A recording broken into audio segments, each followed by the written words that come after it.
Dan hari ini saya tahu Roh Kudus ada di tengah-tengah kita. Hari ini saya bisa merasakan ada kelaparan roh, kehausan roh dalam hati banyak dari antara saudara. Dan sejak hari Selasa kemarin kita sudah ada dalam rangkaian KKR pencurahan Roh Kudus yang berlangsung selama 10 hari. Ya, dan saudara dilayani oleh siapa saja kemarin? Ada Pak Agung Listio, ada Pak Yosi, Bu Susan, Pak Obaja, ya, gembala senior kita datang tahun ini melayani kita. Kemarin siapa yang datang waktu Pak Obaja melayani? Siapa yang diberkati kemarin? Kita kasih tepuk tangan saudaraku, luar biasa sekali ya. Hari ini juga dan sejak kemarin Pastor James Kawiso, saya melayani, Bunita juga melayani di Impact saat ini ya. Jadi Jogja ini spesial. Memang Jogja istimewa. Amin. Kasih tepuk tangan buat Yesus yang membuat kita semua istimewa. Nah, hari ini Bapak Ibu Saudara sekalian, saya akan membagikan satu firman Tuhan yang isinya adalah pesan Tuhan. Yaitu level up your prayer. Naikkan level doamu. Ya, karena dalam kehidupan itu ada level-levelnya. Dalam karir juga ada level-levelnya. Betul apa tidak? Ada enggak levelnya enggak flat gitu terus kan, mulai dari bawah, dan doa saya cuma di tempat ini Tuhan bawa naik level terus di dalam karirnya, di dalam pekerjaannya, di dalam setiap aspek hidup saudara. Dan khususnya hari ini pesan firman Tuhan, ayo naik level dalam kehidupan doa. Oke, ini satu pesan yang penting sekali. Kita baca Matius 26 ayat 40 sampai 41.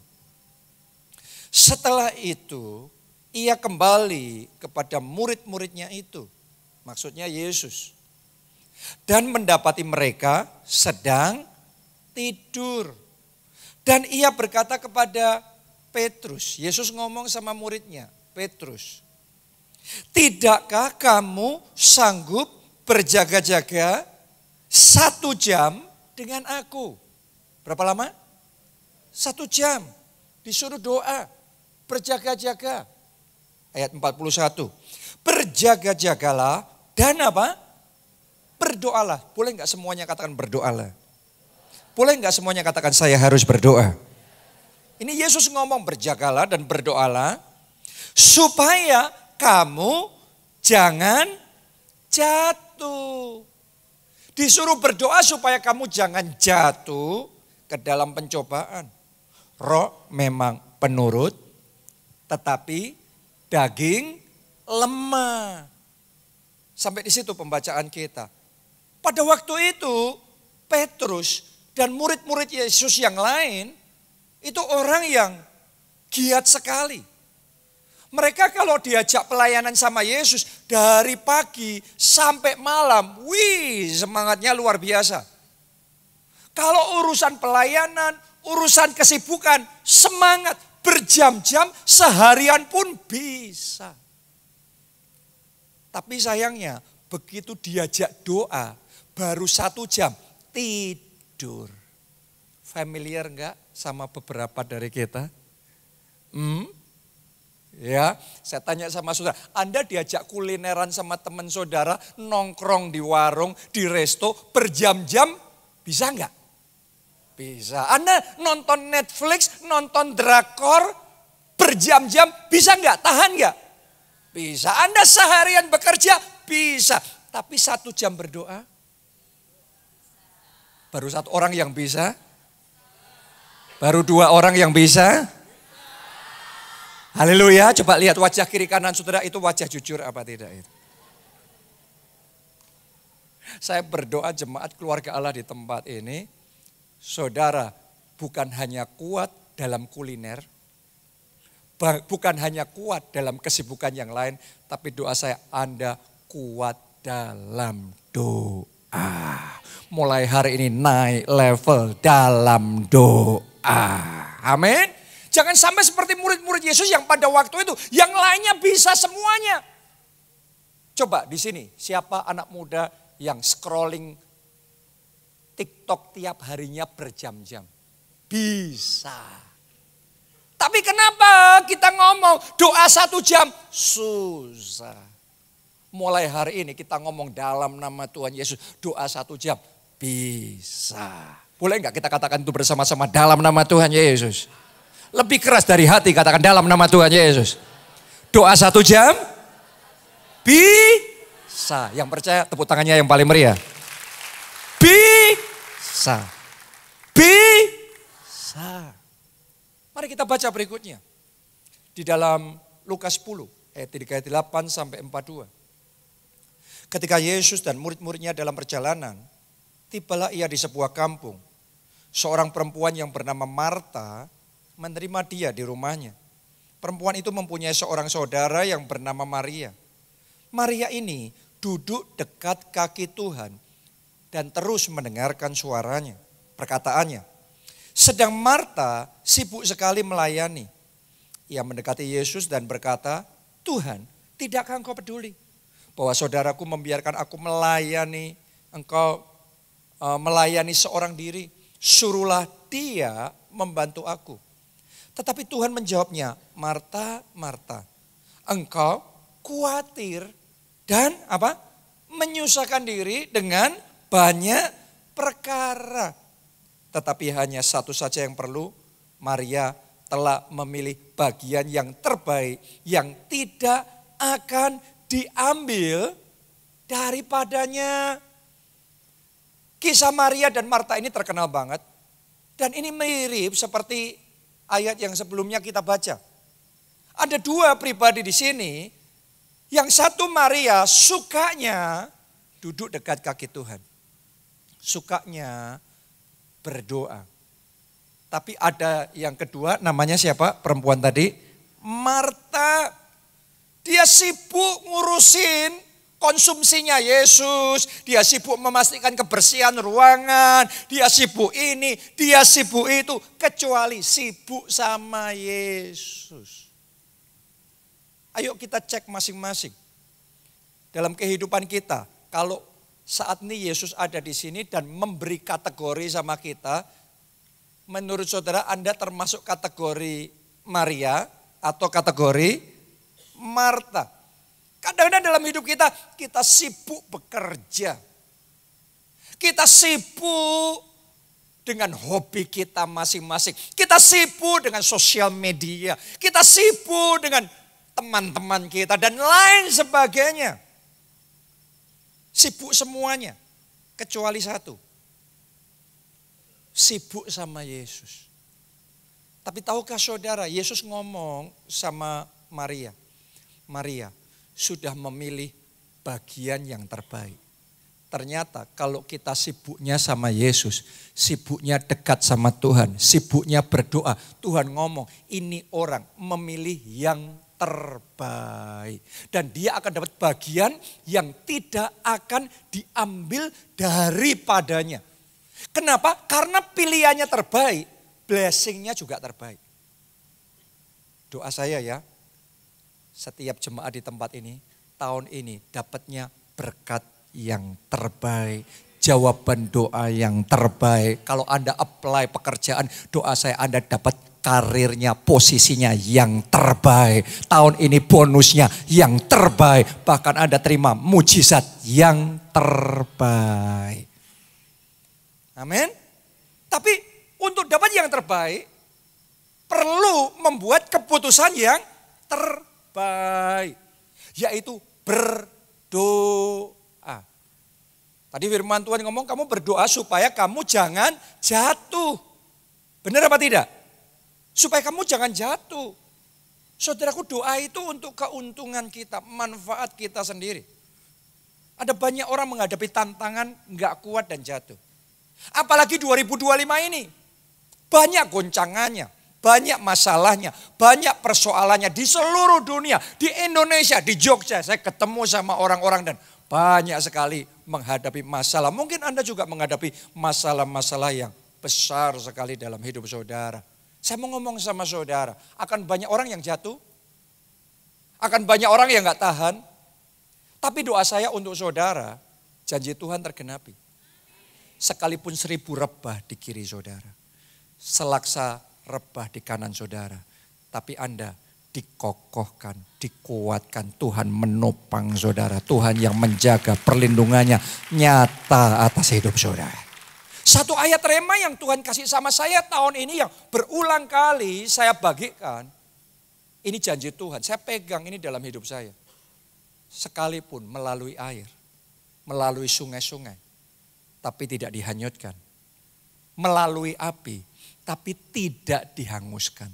Tahu enggak saudaraku, tahun ini ya akan ada banyak api masalah, air yang menghanyutkan, persoalan-persoalan yang sangat mengerikan. Dan itu membuat orang terhanyut dan terhanguskan.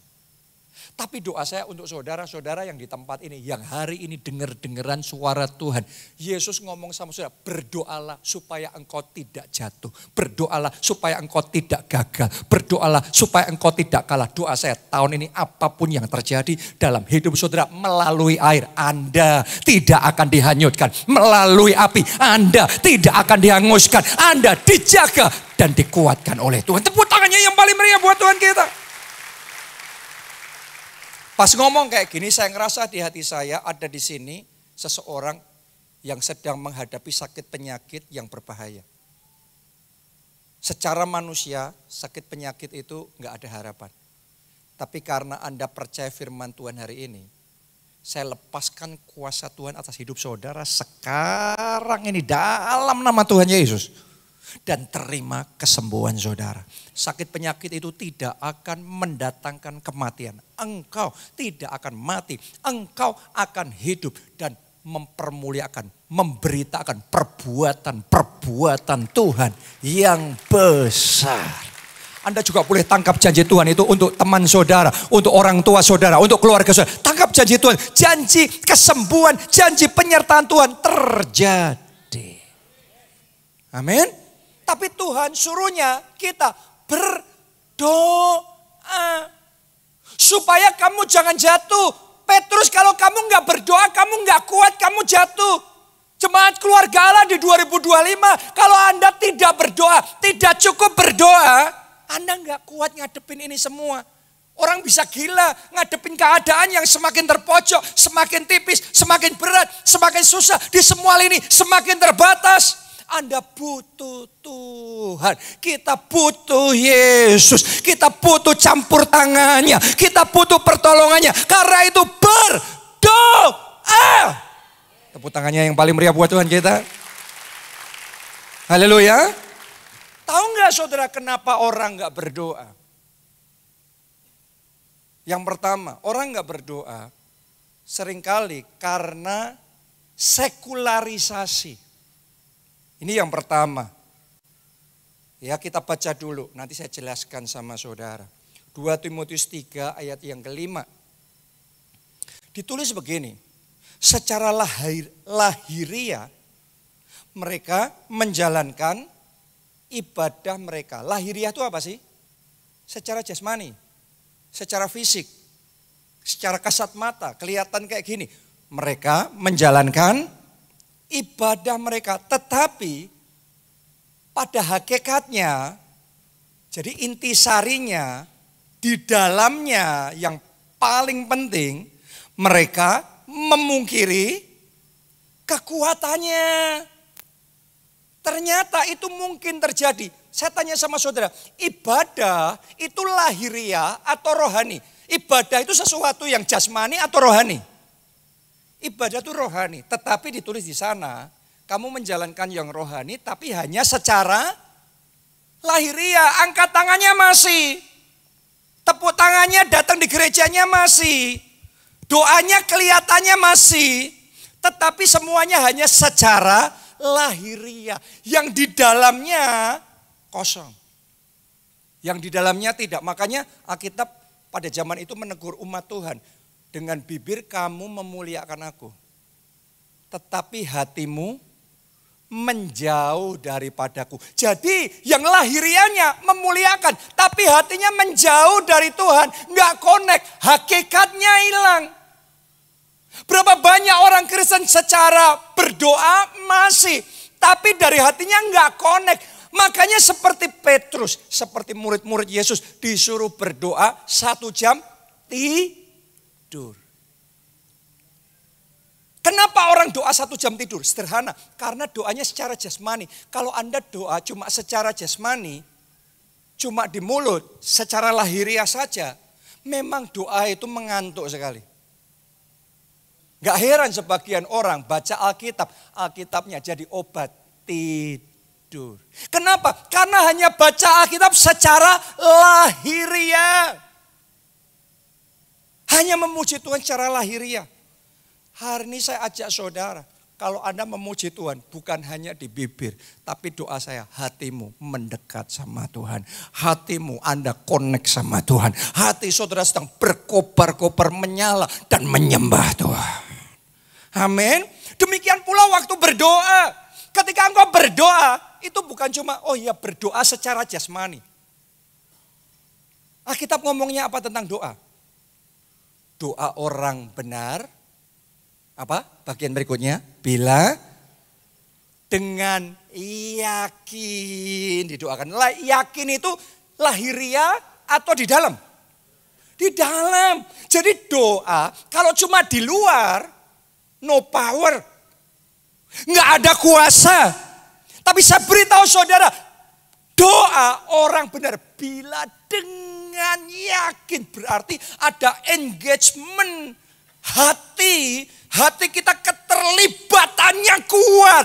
Ada keyakinan yang kuat bahwa apa yang kita doakan tidak akan sia-sia. Apa yang kita serukan di dalam nama Yesus, Yesus akan mendengar. Yesus akan menjawab doa kita. Keyakinan yang seperti itu yang akan membuat doamu besar kuasanya. Petrus dan murid-murid Yesus pada waktu itu belum mengerti ini. Jadi doanya cuma jasmani aja.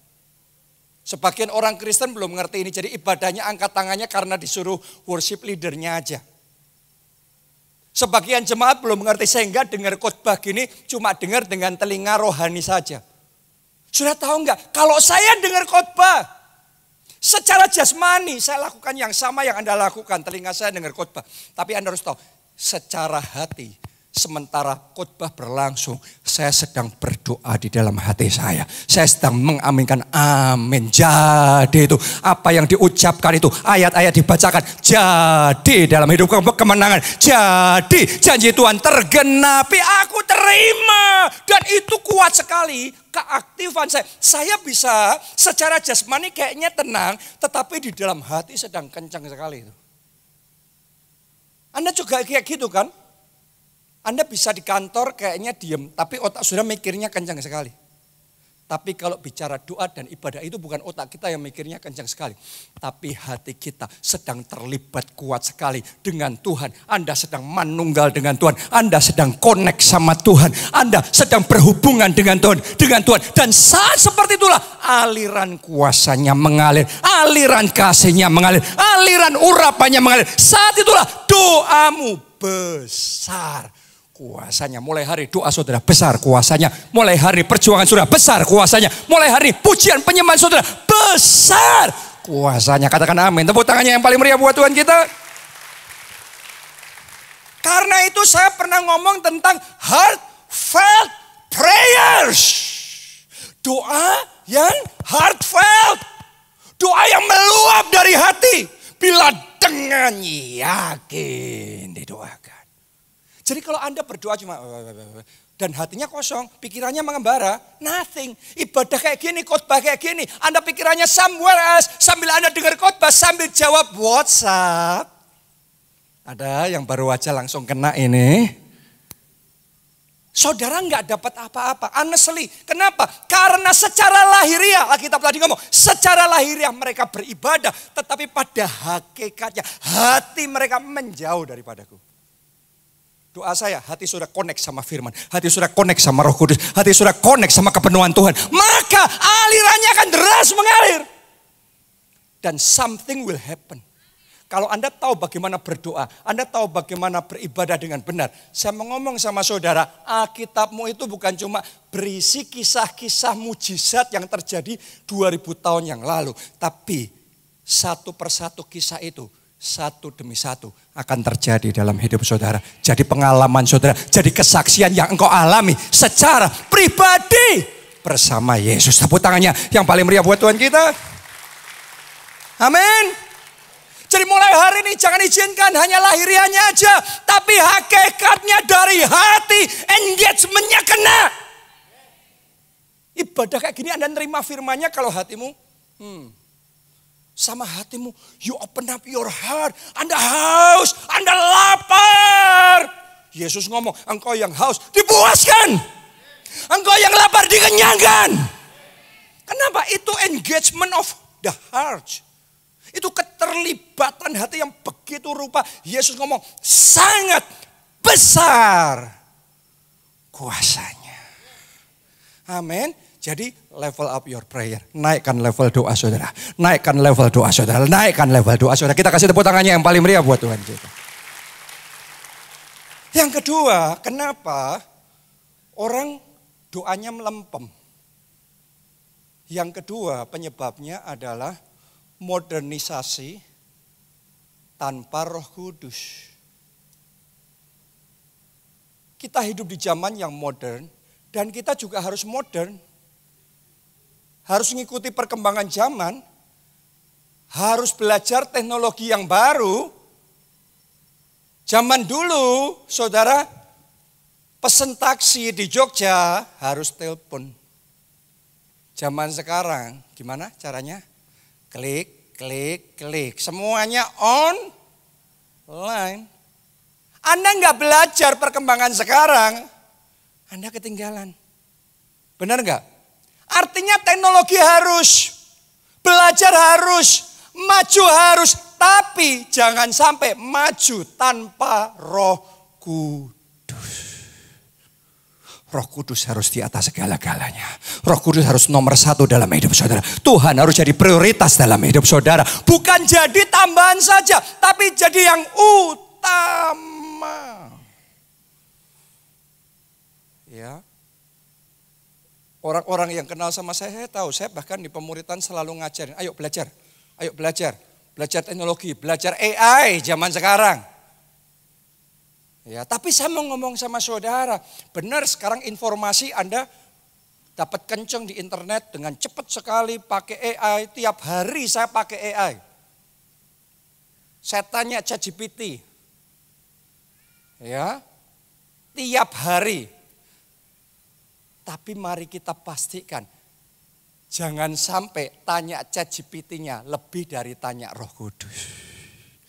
Jangan-jangan ada yang dulu sukanya tanya Roh Kudus menantikan Tuhan. Sejak zaman ChatGPT, Roh Kudus enggak perlu. ChatGPT sudah cukup. Hei! Teknologi tanpa Roh Kudus engkau kosong. Teknologi harus. Tapi Roh Kudus nomor satu. Saya mau ngomong sama saudara, Mbah Google. Anda tanya bisa ngasih jawaban. Tapi hanya Roh Kudus bisa memberi hikmat.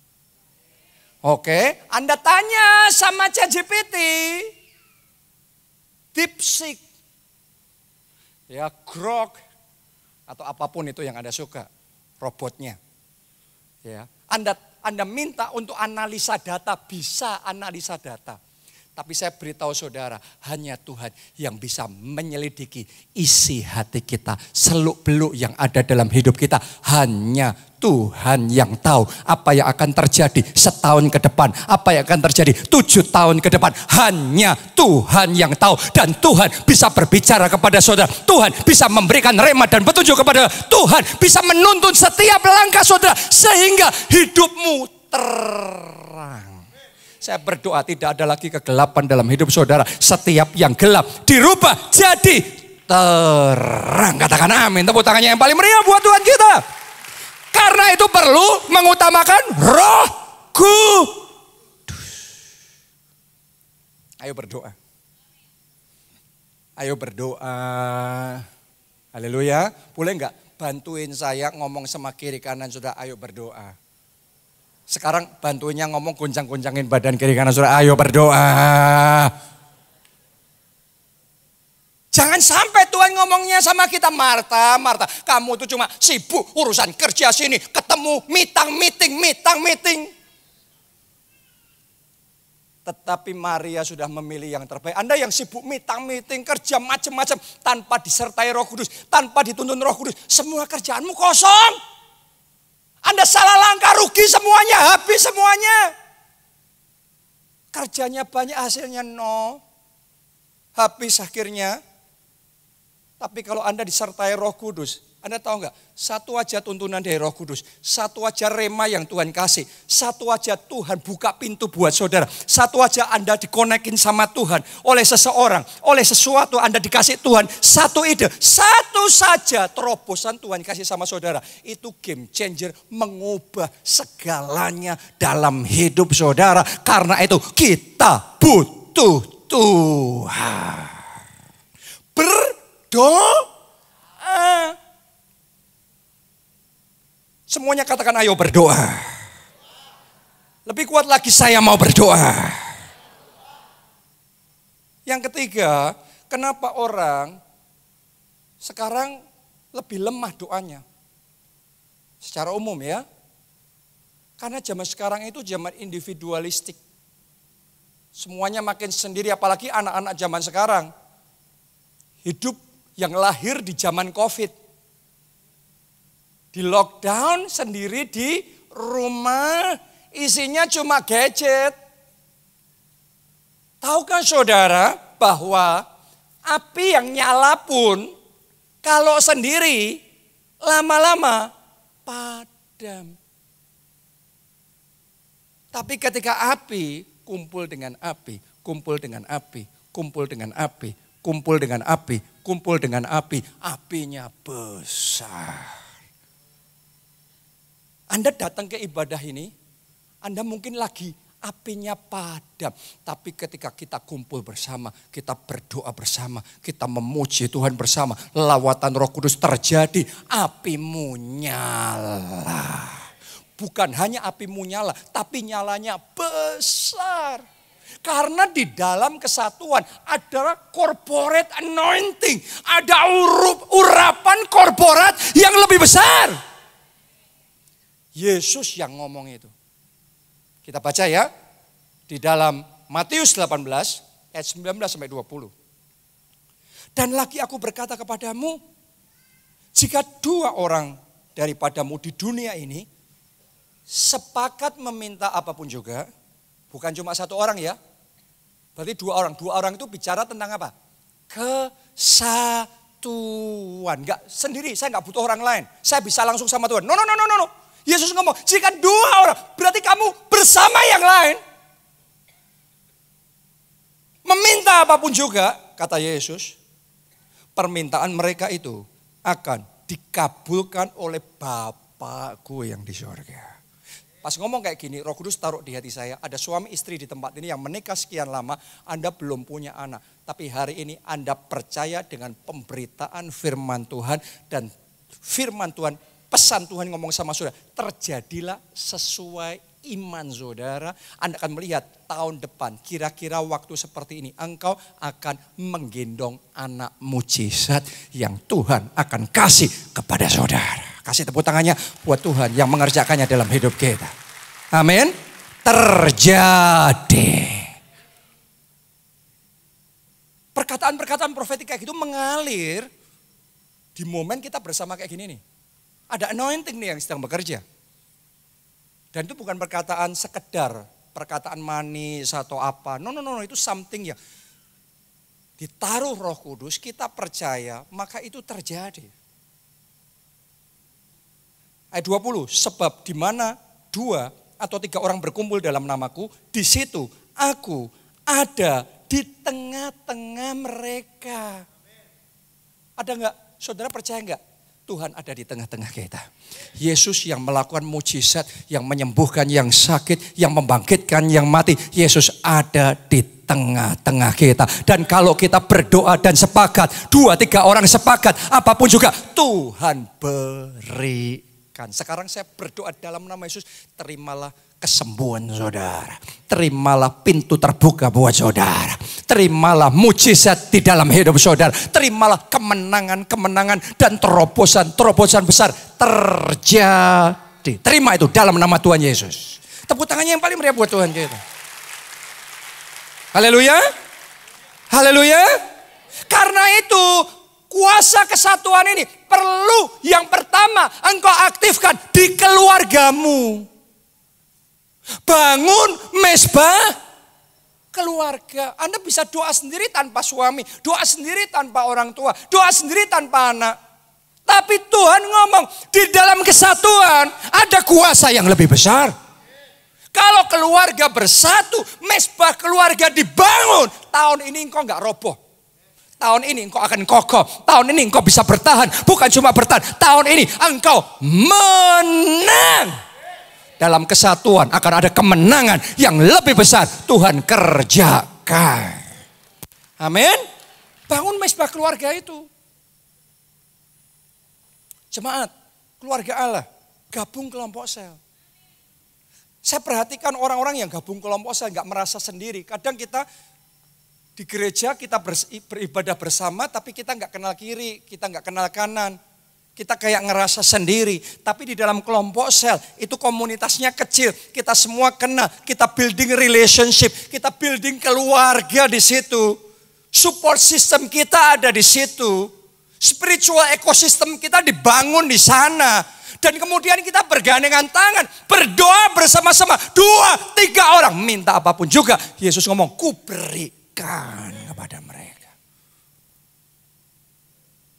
Jadi sadarilah ada kuasa dalam kesatuan. Bahkan next month, bulan depan, gereja kita akan ada UC, Unlimited Conference di kota Solo. Tahu nggak saudaraku, kalau kita sendirian, ya apinya kecil.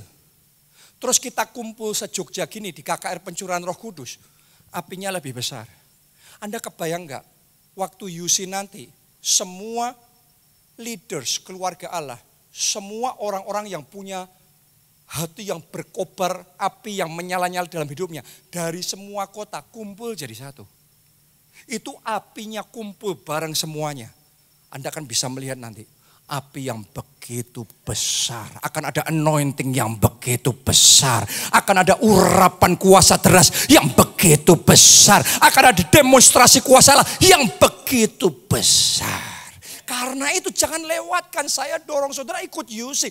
Ikut UC itu justru kesempatan kita membesarkan api. Kesempatan memperbesarkan, melipat gandakan anointing. Kesempatan kita mengalir lebih deras di dalam kuasa Roh Kudus. Jadi saya doa saudara ya, di momen KKR Pencurahan Roh Kudus, ini momen yang spesial. Besok masih kan dilayani oleh Pastor Tamrin Cleanworth. Jauh-jauh dari South Africa, dia akan datang melayani kemana? Melayani di Jakarta 2 hari. Dahsyat, Tuhan bekerja luar biasa. Doa saya Anda gak ketinggalan. Doa saya besok Anda terima lawatan Tuhan yang lebih besar di dalam kehidupan saudara. Amin. Tapi juga manfaatkan momen KKR Pencurahan Roh Kudus ini, Anda daftar UC. Ini diskon yang terakhir ya. Untuk UC. Jadi nggak lewat lagi dari ini. Cepat Anda daftar dan bulan depan kita ketemu lagi di Solo. Apinya akan lebih besar. Anointingnya akan lebih besar. Akan ada urapan korporat yang lebih dahsyat. Dilepaskan oleh Tuhan. Karena ada janjinya Yesus. 2, 3 orang. Dan firman Tuhan ngomong. 1 orang ngalahin 1000. 2 orang selaksa. Berarti tambah. Itu pelipat gandanya masif. Di zaman sekarang ini, kalau saudara semuanya cuma sendiri, bisnis sendiri, kerja sendiri, karir sendiri, Anda ketinggalan loh.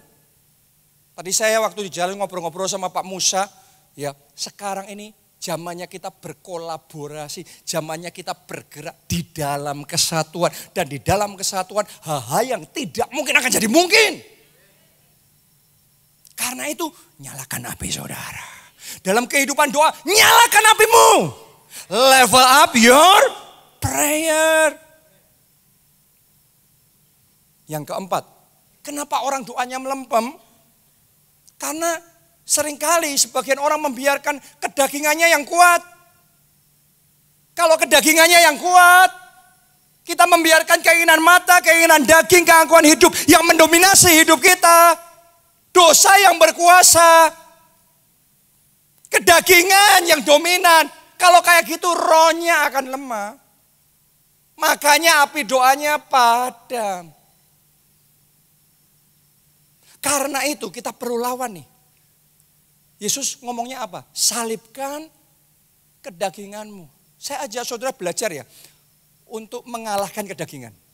Keinginan daging itu akan tetap ada. Keinginan mata itu tetap ada. Selama kita hidup, daging kita ini dan keinginannya akan terus ada. Tapi saya berdoa Anda tidak dikuasai kedagingan saudara. Tapi Anda bisa take control. Anda bisa menguasai, under control kedagingan saudara. Belajarnya melalui apa? Doa, puasa. Amin, cuma satu orang di sini. Ayo siapa yang doa puasa? Doa puasa. Ada yang doa puasa di sini? Haleluya, kita sedang dalam masa 40 hari doa puasa. Yang sudah ikut lanjutin. Sampai finish, selesai. Jangan berhenti tengah jalan, jangan padamkan roh. Biarlah rohmu menyala-nyala. Tapi Anda yang belum mulai doa puasa, besok Senin, start. Amin, baru satu. Memang roh penurut, tapi daging lemah Pak katanya. Doa puasa. Saya tahu, saya ngomong doa puasa. Kedagingan sedang berontak ini di sini. Sedang melawan dalam hatinya. Kuliner Jogja tahu bacem, sate kelata. Apalagi nih? Sudah buka puasa belum? Belum, saya juga belum saudaraku. Ya? Tapi yang namanya puasa itu saat dagingnya kita kepingin, kita ngomong no, itu namanya puasa. Saat lapar kita nggak makan, itu namanya puasa. Kalau nggak lapar nggak makan, ya nggak puasa. Jadi belajar mengendalikan kedagingan. Saat ada godaan nonton pornografi, kita tegas ngomong no. Anda sedang mengendalikan kedagingan saudara. Saat ada godaan ini, godaan itu kedagingan. Anda menyalipkan kedagingan itu. Anda sedang doa puasa dan semakin Anda menyalipkan kedagingan, semakin Anda mengobarkan roh saudara, Anda akan melihat bagaimana semakin deras kuasa Tuhan nyata di dalam hidup saudara. Saya merasa dalam hati saya, di dalam doa puasa 40 hari, Anda yang mau ikut doa puasa 40 hari, akan ada orang-orang yang diberi kepekaan istimewa oleh Tuhan untuk mendengarkan suara Tuhan. Dan di dalam masa doa puasa 40 hari, Tuhan akan memberikan rema kepada saudara. Tuhan akan memberikan petunjuk. Dan ketika engkau tangkap, engkau lakukan itu, dari satu rema Tuhan itu akan ada terobosan besar tahun ini terjadi dalam hidup saudara. Tepuk tangannya yang paling meriah buat Tuhan kita. Amin. Doa puasa. Ya doa puasa saudaraku. Doa puasa saudaraku. Doa puasa. Yang terakhir, yang kelima. Pemain musik boleh maju ke depan. Kenapa banyak orang doanya mundur, mandek, turun, melempem? Karena mata rohnya yang tertutup. Kita nggak bisa melihat bahwa doa itu momen yang spesial sekali untuk kita bisa connecting sama Tuhan. Sesederhana ini, saya tanya sama saudara, anak-anak muda di sini, siapa yang keren menurut saudara? Kalau artis yang keren menurut saudara datang di sini, Anda akan sia-siakan atau Anda akan pakai kesempatan itu untuk connect sama dia? Anda mau connect sama dia? Pengusaha di sini, kalau seandainya ada orang yang kuat, financially strong bisnisnya, ada. Dan Anda butuh produknya dia untuk bisa Anda jual, untuk Anda bisa kerjasama. Kira-kira saudara akan sia-siakan kesempatan itu atau Anda akan manfaatkan gimana caranya saya ngobrol sama dia, saya mendekati dia. Atau mungkin saudara butuh ngurus perizinan, Anda butuh bicara sama pejabat tertentu. Kalau pejabatnya ada, Anda akan biarin aja. Atau Anda akan gunakan kesempatan itu untuk ngobrol sama dia, ngomong sama dia, approach sama dia. Kenapa? Karena kita bisa melihat, perlu nih, penting nih, baru kita mendekat. Benar apa tidak? Banyak orang nggak ngerti bahwa ngelobi sama manusia penting. Tapi lebih penting segalanya, ngelobi sama Tuhan. Dia yang berkuasa untuk melakukan yang tidak bisa dilakukan oleh manusia. Membuka pintu-pintu yang tertutup dalam kehidupan kita. Dan semuanya itu terjadinya melalui doa. Anda sampai serepot itu mau ketemu sama seseorang supaya diterima tempat kerja, supaya diterima kerja, supaya dapat bisnis, supaya goal projectnya, tendernya menang. Perizinannya dapat dan lain sebagainya. Anda ngusahain begitu rupa. Tapi kalau sama Tuhan kenapa nggak usaha seperti itu? Sederhana, mata rohaninya tertutup. Belum bisa ngelihat tuh. Doa saya hari ini, semua mata rohani diurapi oleh Roh Kudus.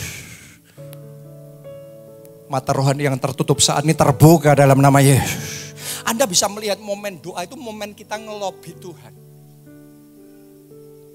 Ketika Anda memuji menyembah Tuhan itu bukan cuma nyanyi lagu, diulangi lagi, kesel aku.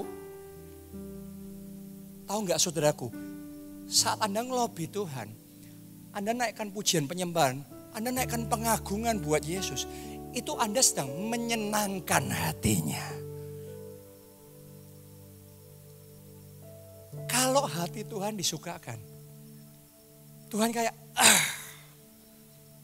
satu saja keputusan Tuhan saudaraku, itu akan membuat lompatan 10 tahun terjadi dalam sekejap. Lompatan 40 tahun terjadi dalam setahun di dalam hidup saudara. Satu keputusan Tuhan itu game changer dalam kehidupan saudara.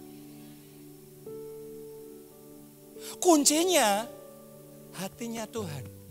Saat engkau pujian penyembahan, engkau menyenangkan hatinya. Saat engkau berdoa, Anda berlama-lama. Kayak Maria. Maria tuh ngapain sih? Maria itu cuma duduk dekat kaki Tuhan. Dengan itu dia ngomong sama Yesus. Lebih dari yang lain, lebih dari aktivitas yang lain. Yesus, engkau nomor 1 dalam hidupku. Aku suka berlama-lama dengan engkau. Banyak orang cara doanya ngirim pesan sama Tuhan tanpa sadar kayak enggak betah sama Tuhan.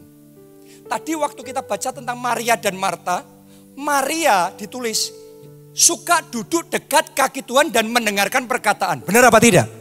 Tapi di Alkitab bahasa Inggris ada satu kata yang tidak diterjemahkan di dalam bahasa Indonesia. Miss di situ.